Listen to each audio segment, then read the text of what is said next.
Let's talk a little bit about marketing services and experiences. Your book points out that services are a larger part of the U.S. gross domestic product than ever before. Here's a key statistic and one that might show up on the exam. Nationally, 81% of all jobs are in the services industry. 81%. In Clark County, that is where Las Vegas is located, 93% of all jobs are in services industries. And those that are in non-service industries, in the manufacturing industries, many of them are in the construction business. So the truth is that nationally we have a services-based economy, and in Clark County this is especially true with 93% of all jobs in the service sector. Here's a chart from your book that talks about the service continuum, showing how offerings can vary in their balance of goods and services. So if we buy something like salt or a necktie or clothing, those are basically mostly product-driven, goods-driven, tangible offerings, moving all the way over to nursing, teaching, those sorts of activities, which are almost all service-dominated offerings that are intangible. Let me talk a little bit about the distinction between goods and services. To do this, your book mentions the 4 I's of services. And that is the notion that compared to goods, services are intangible. That is, you can't touch them, you can't feel them, you can't wrap your arms around them. Services are can't be touched, felt, or held, and as a result, they're intangible. This makes the marketing of them a little bit more difficult because you can't just let people, the potential customer, touch and try the product. The service is intangible, and therefore you can't actually touch it. This makes it a challenge to market that sort of product. Second distinction between goods and services is inventory. Of course, services perish even if the product is not used. And so empty seats at a movie theater, empty seats at a restaurant, unbooked time by a lawyer, and empty airline seats are all examples of services inventory that perishes whether or not someone actually experiences and uses those services or not. The third aspect of the distinction between goods and services is the inseparability between the service itself and the people who deliver that service. So for instance, let's say that you're getting a haircut. There is no way to separate the person cutting your hair from the actual haircut. They are, in fact, when you talk about getting a haircut, they are one and the same. The person who performs that service is truly part of that service, and you can't separate them from that service. And then there's the issue of inconsistency and variability in quality. One of the problems we have with services is since many services are intangible and delivered by individuals, there may be a consistency problem. So so this is an example of this is you go to a restaurant one time and you get great service. The next time you go to that restaurant, maybe the service isn't as good. And that inconsistency could be due to lots of things, but it is an issue that services management people have to deal with all the time, the inconsistency of services. When we manage services, we talk about the 7 P's. Remember that we had the 4 P's with all of marketing and with marketing goods. That is the product, the price, the place, and the promotion.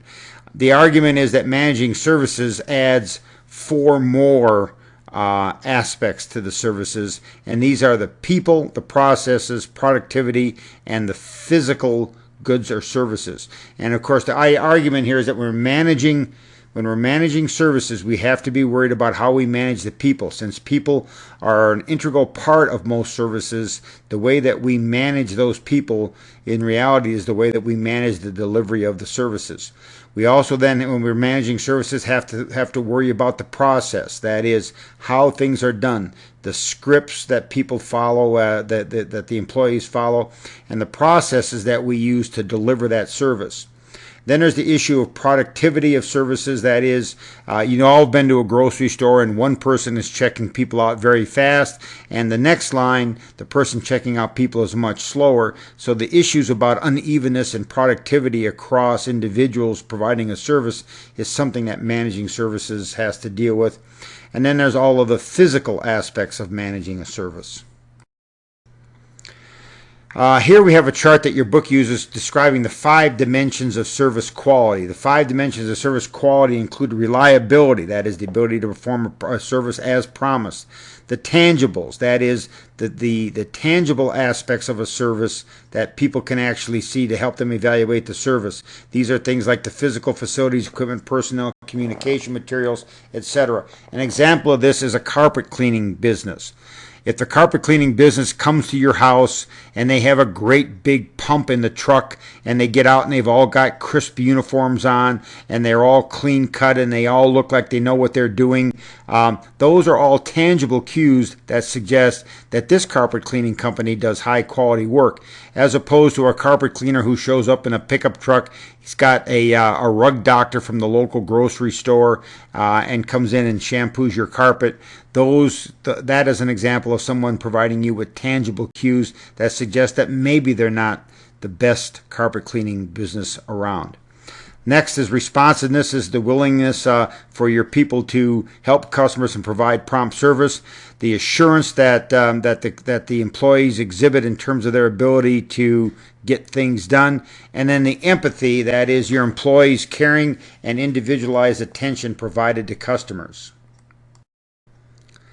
Here we have something called the traditional consumer gap model, where we talk about the 5 gaps in service quality that marketers need to be concerned with. And you can see in this chart we have 1, 2, 3, 4, 5 gaps. Let's talk just very, very briefly about each gap. The gap that most of us are familiar with, by the way, is gap 5.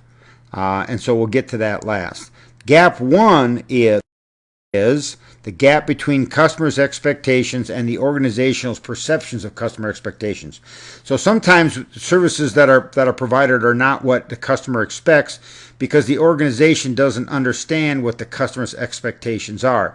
They think that the customer's expectations are perhaps lower than the customer's expectations actually are, resulting in service gaps. Second sort of gap is between the organization's perception of customer expectations and the firm's service quality specifications. So this is the distinction between an organization's perception of what customers want and the service quality specifications that it puts in terms of the delivery of these products. So for instance, an organization believes that a customer expects the service to be executed in 2 days, and so they put that into the firm's quality specifications, but it turns out that the person actually wanted something different than that, wanted that product in 1.5 days. The gap between a firm's service quality specifications and the actual service quality levels. This is a gap between what the company tells its service people the quality specifications are and their people's ability to deliver those quality levels. This is typically an operations management issue, but services marketers have to deal with it. Fourth is the gap between the actual service quality levels and the external communications about the service. So this is the gap between what we're able to deliver and what we communicate that we're able to deliver. You know, we don't want to market ourselves as the fastest Subway sandwich delivery service in town unless we can actually meet that service quality level. And then finally, the one that we're all familiar with is the gap between customers' expectations and their perceptions of the actual service quality. So this is the gap that most of us talk about, and that is what our expectations are versus what service we think we got. We expected the food to be of high quality, and our perceptions of the service was not high quality. So these are the service gaps that services marketing people have to deal with as they manage the quality of services over time. Next, we have a little chart that your book talks about in terms of the use of search experience and credence properties to evaluate services. And the argument is that things that are mostly goods like clothing, jewelry, automobiles, etc., we can learn a lot about the quality levels by searching the information that's readily available.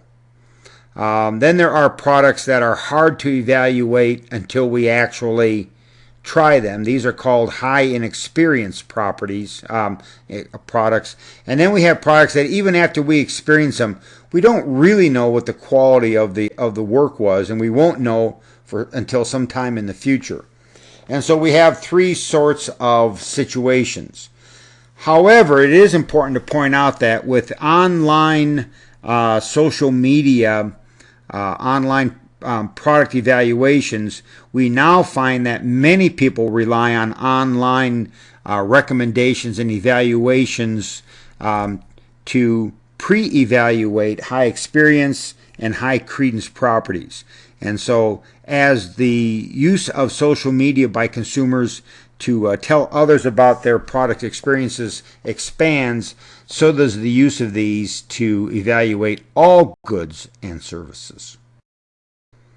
A couple of service trends that you ought to be aware of. First off, more and more services are becoming automated. But you need to be aware of this because just because they're automated doesn't mean they're better. Some services are online now that used to be done in person, online banking as opposed to face-to-face banking. And then we have the famous VoP communications via the phone. These are voice over services on the phone, and these are the example of you call your credit card company and there's a number of prompts and they ask you to either say or hit a particular number. These automations, while reducing errors, also reduce the relationships that are built between the brands and the individuals, and as a result, reduce, I think, in many cases, the amount of brand loyalty that happens. One other service trend is the customization of services based on database information. The more individual level data we have about an individual, the more we're able to customize those services for that individual. And then I think the third big trend is that everyone expects good service today. Everyone expects that service levels are going to be high, and as a result, no one is surprised when they get good service. And in fact, in many cases, you can make the argument that services are becoming a commodity, which leads us to our next discussion. That is the one about experiences versus services.